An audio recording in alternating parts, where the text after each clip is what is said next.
Hey y'all, and welcome back to another week of What's for Dinner. Tonight we're having Greek chicken pitas. So I've got some tzatziki bruschetta hummus layer dip right here, so good.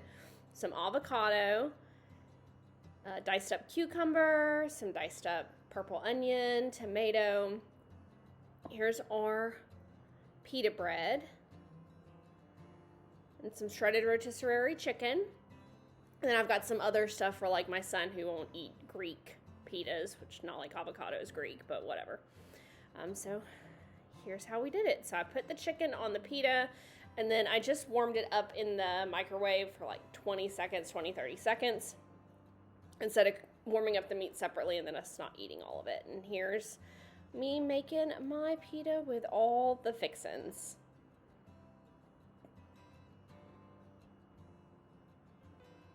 This is a really easy way to use a rotisserie chicken, and so good. You can add whatever you want to it. Alright, so I topped all that with a little salt and pepper, and we served it with some french fries from Aldi, and it was super yummy and super budget friendly and really easy. Alright, so next we're making Crock-Pot ranch pork chops and potatoes.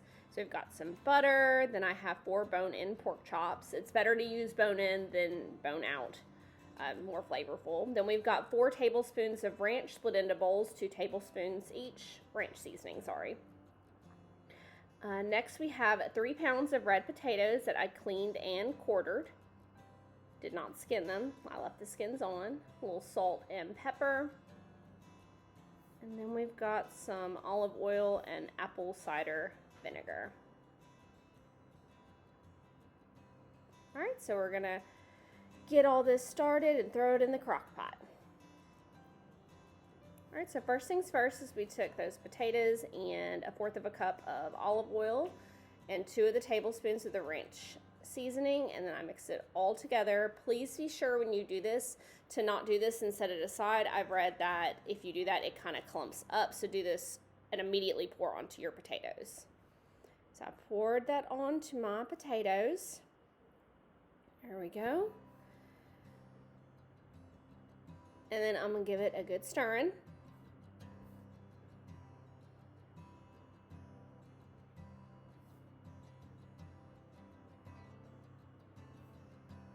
All right, and so then I remembered that I forgot to put in apple cider vinegar, so I'm getting a teaspoon of apple cider vinegar right here. And I'm going to put it back in the measuring cup because it had some olive oil and ranch seasoning that had pooled. And I'm going to mix all that up and get the last little bit of stuff that was in the measuring cup. So poured all that on there. You could have just poured it on there. I just wanted to be different, I guess. So got all that mixed together. All right, so next I'm going to toss these potatoes into my slow cooker and scrape all that olive oil and seasoning that's on the bottom on top of those potatoes so I get all that flavor. Give it a good mixing around. And then I'm going to grab my pork chops and we're going to top the potatoes with the pork chops.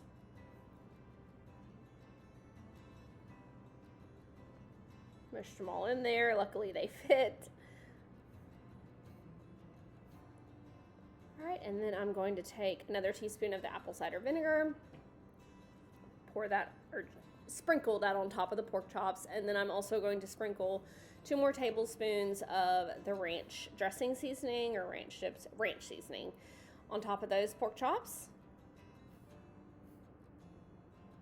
There we go. And then after that, I'm taking butter, little pats of butter, and putting that on top. It says 2 tablespoons in the recipe. I didn't measure. I just cut off some butter and topped it. Super healthy, you know, just the best for you. All right, so then I put the lid on top of the slow cooker and I'm going to set it on low for 6 hours. I will say this could have been done in about 5, so just judge the thickness of your pork chops. All right. So this is what it looks like now that it's done. Ooh, all that steam. All right, so I pulled out the pork chops. Probably should have used a spatula. They were a little willy-nilly. There it goes, see. All right, and then once I pulled all those out, I did give the potatoes a good stir just to make sure that they were soft enough. Of course they were. They were plenty soft. And here I am making my plate. I put a pork chop on and then some potatoes, and you best believe that I put some of that juice from the bottom of the crock pot all over my pork chop and potatoes. I just didn't show that part, but I did, and you should too. And then I put on the side a little green salad, which is basically just some lettuce that I put some Italian dressing on, and here is the full plate. This dinner was easy to throw into the crock pot. Like I said, I probably would have cooked it for only 4 hours as long as my potatoes were cooked all the way through, and I did add some salt and pepper to my potatoes after they were done, but all in all, the dinner was really, really yummy. All right, so next thing I'm showing the side dish for next night's dinner. We've got 3 cups of cooked white rice, a container of chopped green chilies, 7 ounces, though the recipe calls for 4. I used the whole thing. Some light sour cream, 2 cups of cheddar cheese. So we're going to get all this mixed together and throw it in the oven. All right, so first things first, we're dumping this rice into the mixing bowl. Then we're going to dump the entire container of sour cream. I use light, you can use whatever. And then I used all 7 ounces of the green chilies.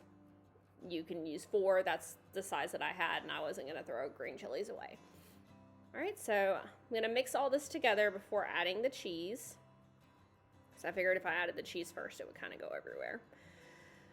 All right, so now that that's all mixed up, I'm going to put the 2 cups of cheddar in there and mix all that up. I think it would be really good if you threw like some pepper jack in there too, just FYI, but I use cheddar like the recipe said.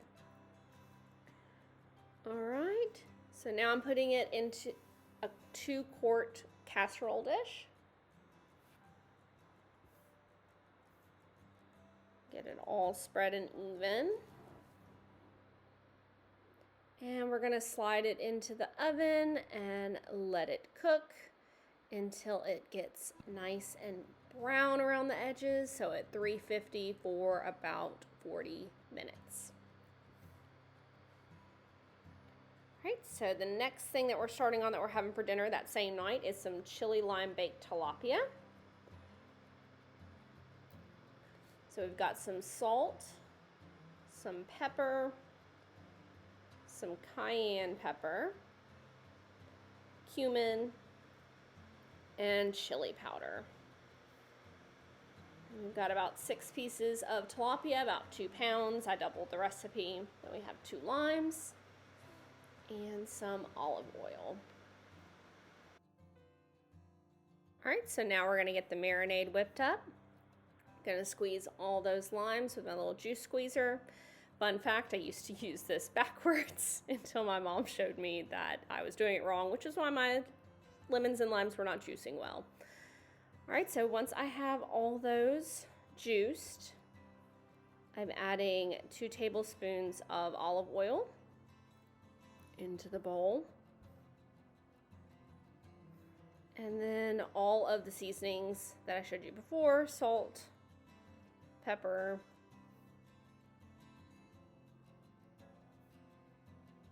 cayenne,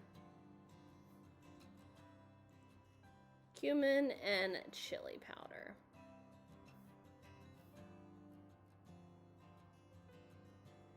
All right, so once we got all those in there, we're gonna mix it really, really well. It's gonna make a very concentrated marinade. Just FYI, you're going to be able to smell it. It's strong. All right, so now I got the fish out of the refrigerator, and we're gonna take the basting brush and get that marinade all over the fish. I used all the marinade that I could. Scrape out of there.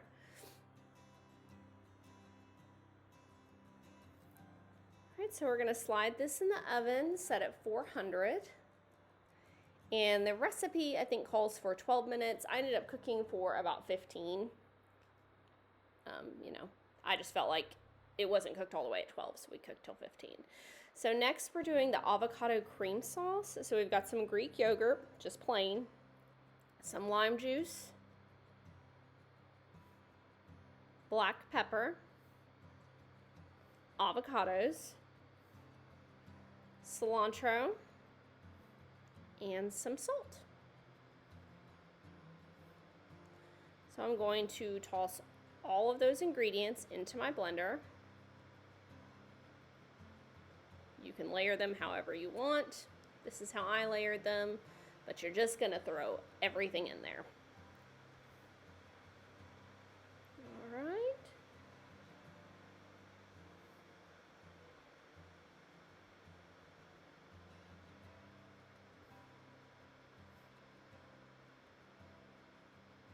Now that everything's in there, we're gonna turn the blender on and get this mixed up until everything is blended well. This sauce is amazing. It is so good. If you like guacamole, you are going to love this sauce. It is very necessary with this fish because the fish is very spicy, and the avocado sauce is meant to help cool it down. You could eat it without it, but I think it makes the whole meal. All right, so here's everything done. We've got some pico de gallo. There's the fish. Ooh, so steamy. Then we've got the avocado crema sauce. I'm probably not pronouncing that right. And the green chili sour cream rice. So here's my plate made up. FYI, the fish is very, very spicy. If you don't like spice, omit the cayenne pepper completely because it is hot, and I like hot stuff. I'll be lessening that on the next one. The rice was my family's favorite. They love this. I think it could use a little salt and pepper, but they loved it the way that it is. As you can see, I served it with a little bit of lettuce as a side salad too. Favorite meal of the whole week. So amazing. Have to try. So the last night of this week, we ordered plates from a place called Southern Home Style, something like that. But we all got different plates. We had some fried catfish, grilled catfish, baked chicken and gravy. My mama got a vegetable plate. They serve them with these mini loaves of cornbread. This is really good. I was tired of cooking for the week. Was just not feeling it. So we ordered this, watched some TV, and it was a great ending to the week. All right, thank y'all so much for watching. If you like this video, please make sure to give it a thumbs up and do not forget to subscribe. I hope that everyone has the best weekend. Thank you.